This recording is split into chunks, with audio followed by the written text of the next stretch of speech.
Je viens de résumer le mercato actuel du Paris Saint-Germain. Let's go! Et salam le monde, c'est Hakim aussi, j'espère que vous allez bien les amis. On se retrouve évidemment pour, pour ce mercato du Paris Saint-Germain qui commence seulement les gars. Et oui, le Paris Saint-Germain qui est très actif les gars, puisque vous avez pu le voir par vous-même avec ces dernières informations, ces dernières rumeurs. Bref, ça bouge énormément autour du Paris Saint-Germain et ça fait plaisir parce que on va pas se mentir les gars, juste avant l'Euro et même pendant l'Euro, il n'y avait pas trop d'infos qui circulaient. C'était... Voilà, on était en mode, pas inquiétude non plus, mais quand même, on s'est dit, voilà, on a certains joueurs qui sont partis, notamment Kylian Mbappé, et on se dit, il faut quand même s'activer. Ça s'active évidemment là les gars, et on va revenir sur quelques infos, évidemment, ensemble, hein, franchement les toutes dernières infos les gars, on va revenir ensemble sur les toutes dernières infos. On va commencer avec notamment cet accord de principe entre Achraf Hakimi et le PSG pour une prolongation de contrat les gars, puisque le Marocain normalement devrait prolonger son contrat, arrivé à expiration je crois d'ici la saison prochaine. Et évidemment le Paris Saint-Germain ne voulait pas faire on va dire une Mbappé volume 2 en perdant un joueur encore de qualité exceptionnelle, qui partirait libre. Donc de manière logique le Paris Saint-Germain fait le forcing pour évidemment le prolonger. Est-ce une bonne nouvelle ou pas? Évidemment que c'est une bonne nouvelle pour le Paris Saint-Germain, évidemment, dans tous les cas, puisque déjà Achraf Hakimi c'est un pion super important dans le collectif de Luis Enrique. Depuis que Luis Enrique est arrivé, Achraf Hakimi, moi je le trouve quand même bien plus performant, même s'il a eu, on va dire un petit trou d'air, évidemment dans cette saison. C'était juste après la CAN, si on s'en rappelle bien. Mais là, honnêtement, les gars, moi, Achraf Hakimi, évidemment, j'espère qu'il restera le plus longtemps au Paris Saint-Germain. Suis-je objectif? Je ne sais pas. Je parle en étant marocain, parce que je peux aussi reconnaître que certaines personnes n'ont pas forcément tort quand ils lui disent quand ils me disent Achraf Hakimi, s'il va au Real Madrid, là, ce serait exceptionnel et tout. Évidemment, mais voilà, j'ai envie qu'il reste. Et on est quand même dans cet espoir d'aller au bout pour cette Ligue des Champions. Bah ouais les gars, moi j'y croirai toujours les gars, c'est normal. C'est normal en tant que supporter du Paris Saint-Germain. Après, s'il faut être objectif, évidemment, la route est encore longue. Mais honnêtement, on y croit et pour ça, il faut avoir les meilleurs joueurs à chaque poste. Et Achraf Hakimi, sur ce côté droit, que ce soit en latéral ou en piston, il est exceptionnel. Donc évidemment, c'est une bonne nouvelle. Les gars, on enchaîne avec évidemment aussi une autre info, un club de Première Ligue dont le nom n'a pas filtré, aurait proposé 70 millions d'euros pour s'attacher les services de Kangin Lee, les gars. Donc offre rejetée par le Paris Saint-Germain. Kangin Lee, évidemment, pareil, c'est aussi un élément important dans le collectif de Luis Enrique, même si il a été très irrégulier cette saison, mais il a eu quand même quelques fulgurances, notamment aussi avec la Corée du Sud, où il a mis des top buts. Pourquoi pas aussi pour l'avenir du Paris Saint-Germain, préparer cet avenir aussi, essayer de bien préserver ce joueur et de le préparer aussi aux grosses échéances, qu'il soit un peu plus décisif lors des grosses rencontres, notamment en Ligue des Champions, que ce soit en tant que remplaçant, en tant que super sub ou alors en tant que titulaire. Donc là, ce que je vais vous demander les gars, c'est évidemment de me dire en commentaire, pour vous, ce serait quel club? Les gars, évidemment aussi, il faudrait rebondir sur Manchester United qui sont un peu sur tous les délires du PSG. Parce que là, apparemment, Manchester United devrait faire une offre dans les prochains jours au Paris Saint-Germain. Évidemment, carrément, je vous jure, Manchester United, ça m'attaque à la gorge, puisqu'il travaillerait sur la signature de Manuel Ugarte, les gars. Manuel Ugarte, évidemment, l'international uruguayen qui n'est plus du tout dans les plans de Luis Enrique. On l'avait vu cette saison où il n'a pas du tout ou très peu joué, puisque son jeu au pied évidemment dérange fortement un certain Luis Enrique. Donc du coup, de manière logique, Manuel Ugarte devrait trouver un autre club. Et on parle de Manchester United qui normalement aurait déjà trouvé un accord avec Manuel Ugarte. Donc le joueur a un accord avec le club anglais, à voir sur combien il devrait signer, à voir, mais normalement ça devrait être fait, puisque aussi il faut le rappeler, on n'en a pas parlé en vidéo les gars, Mais voilà, après 7 euros, les JO qui arrivent, etc. C'est vrai qu'on a mis un peu le Paris Saint-Germain de côté. Ça fait plaisir quand même de reparler du PSG. Mais il faut parler aussi du cas Lenny Yoro, les gars. Puisque Lenny Yoro, évidemment, normalement aussi devrait signer à Manchester United. Et Lenny Yoro, voilà. Les gars, juste pour avoir un petit mot hein, sur Lenny Yoro, les gars. Bah, Lenny Yoro, moi j'ai l'impression que ça va être un joueur qui va complètement rater tout simplement sa carrière. Pourquoi? Je m'explique, c'est très simple les gars. C'est là où on parle d'un joueur qui a fait un choix, bon évidemment on parle de choix financiers, on parle aussi d'un entourage, notamment de la famille, qui voudrait un peu la part du gâteau et qui justement voilà, l'ont poussé à choisir Manchester United juste pour l'argent. Voilà, quand on connaît Manchester United, qui est le club, l'un des clubs les plus instables du football mondial, voilà, Lenny Yoro, moi ça m'inquiète. Ça m'inquiète pour lui, je suis vraiment inquiet. Il avait le Real Madrid ou encore même le PSG, ça aurait pu être plus intéressant pour lui. Notamment pour sa carrière, notamment pourquoi pas aussi voilà, essayer de décrocher une place en équipe de France pour la Coupe du Monde qui arrive prochainement. Voilà, c'est un peu dommage pour lui. Après, peut-être qu'il va faire partie quand même des révélations de cette première ligue, on ne sait pas.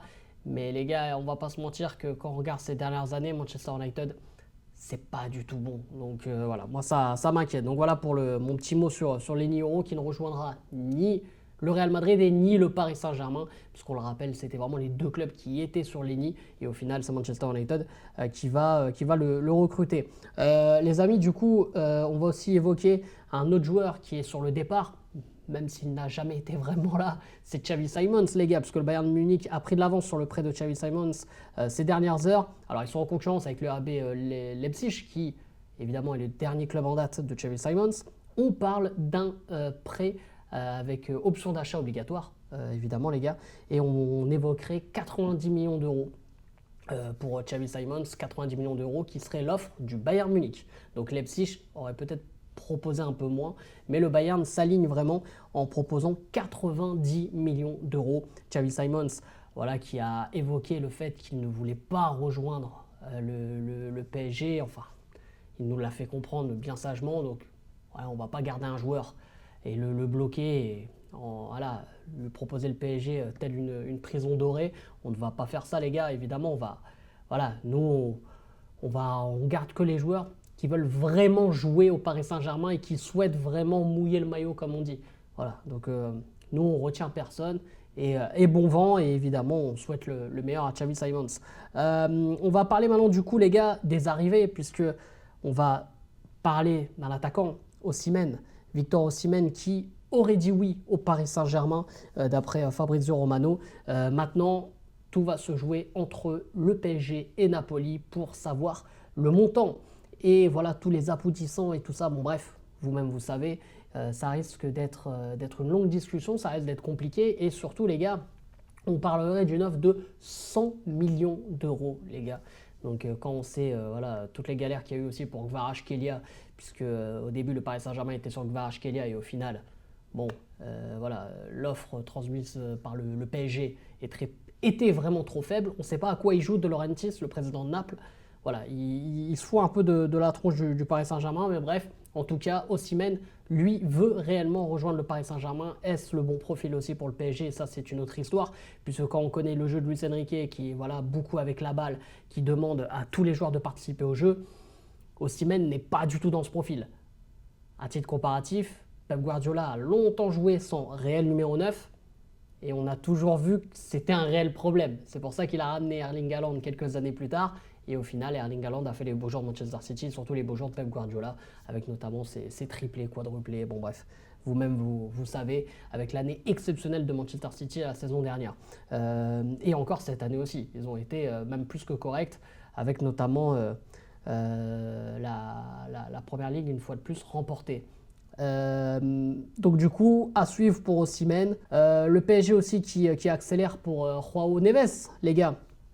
Évidemment, on parlerait d'une somme de 70 millions d'euros pour le joueur de Benfica, le Portugais de Benfica. Mais pour l'instant, il n'y a pas plus d'avancée que ça. L'offre transmise, il n'y a pas eu de réponse, que ce soit positive ou négative. Donc pour le moment, on est dans l'attente et évidemment surtout João Neves. veut aussi rejoindre le Paris Saint-Germain. D'après les rumeurs, lui aussi, il veut réellement rejoindre le Paris Saint-Germain. Il fait le forcing au Benfica de trouver un accord. À voir, en tout cas, ce serait une très très bonne nouvelle puisque ce serait le joueur parfait pour jouer devant la défense. Un joueur même box-to-box, mais qui a ce profil aussi en 6 et qui a le profil surtout pour jouer tout simplement dans cet effectif de Luis Enrique. Un joueur avec beaucoup de facilité, balle au pied, qui est agressif aussi. Voilà, avec un duo avec Vitinha, je pense que ce serait au top, super complémentaire. Une fois de plus, un Portugais qui rejoint le Paris Saint-Germain. Et voilà, donc je pense qu'il y aura une très très bonne entente au milieu de terrain. Donc à voir pour évidemment João Neves. Les gars, on attend sagement la décision, on va dire, de Benfica. Parce que là, on attend, on espère que Benfica, évidemment, se réveille. Bref, sinon, un autre joueur, on attend son arrivée, c'est Désir Doué, les gars. Désir Doué, hein, ça fait quelques semaines qu'on évoque son nom du côté du Paris Saint-Germain, aussi du côté du Bayern Munich, puisqu'apparemment le Bayern Munich aurait proposé plus de 35 millions d'euros, les gars, pour s'attacher les services du joueur du Stade Rennais. Mais le Paris Saint-Germain fait vraiment le forcing aussi à côté. Il n'y a pas d'offres qui ont été dévoilées. En tout cas, il n'y a rien qui a été confirmé, mais ça avoisinerait à peu près les mêmes offres que le Bayern, sauf que le Stade Rennais demande 60 millions d'euros. Et il y a une photo qui a fuité avec un fan du PSG qui a pris un selfie avec Désir Doué accompagné de sa pancarte « Signe au PSG ». Et le joueur est tout sourire et il a même signé la pancarte. Donc, est-ce que c'est un bon signe ou pas ? Bref, surtout que lui, il a déclaré qu'il était très fan de Messi ou encore même de Neymar, des joueurs qui sont passés par le Paris Saint-Germain. Est-ce que c'est un petit clin d'œil? Puis on l'a vu aussi sur les réseaux, liker pas mal de posts de joueurs du PSG, etc. etc. Donc voilà, on sent que le joueur a envie vraiment de rejoindre le Paris Saint-Germain. Et moi les gars, je ne vais pas vous mentir, après avoir recruté Bradley Barcola, un Désir Doué, je dirais oui aussi. C'est encore une fois, je pense, le côté jeune, le côté avenir. Et en plus de ça, voilà, c'est des joueurs, je pense, qui vont pouvoir se montrer au Paris Saint-Germain sous l'ère Luis Enrique, parce que Luis Enrique met énormément en avant les jeunes. Et c'est des joueurs de ballon, tout simplement. C'est des joueurs qui cherchent le 1 contre 1. C'est des joueurs qui sont intelligents, avec ou sans ballon, dans les appels, tout ça. Si les gars, allez voir, que ce soit les matchs avec le Stade Rennais ou les matchs en espoir, il est impressionnant ce garçon. Moi, je le connaissais très peu. J'ai vu évidemment pas mal de compiles, etc. Et franchement, il a quelque chose. Il a vraiment quelque chose. Moi, je le trouve même encore un peu plus fort que Bradley Barcola. On va dire sur le côté technique. Mais après, Bradley Barcola, il commence aussi à engranger cette expérience des grandes rencontres. Donc, à voir Désir Doué, s'il rejoint le Paris Saint-Germain, voir comment aussi il va évoluer. Puisque je pense que lui, son objectif, c'est vraiment l'équipe de France et de rejoindre cette équipe de France lors de la Coupe du Monde, à voir. Mais voilà, Désir Doué, ça peut être quelque chose de super, super intéressant. En tout cas, les gars, à vous de jouer aussi en commentaire et surtout likez un maximum et abonnez-vous en activant cette fucking cloche. Et vous me dites vraiment, juste sous la vidéo, les gars, vous me dites ce que vous en pensez de toutes ces infos. Et même si vous aussi, vous avez quelques petites infos, quelques avis, bref, c'est à vous de jouer, comme d'habitude, juste sous la vidéo. Bref, c'était pas possible. Je vous aime, je vous laisse.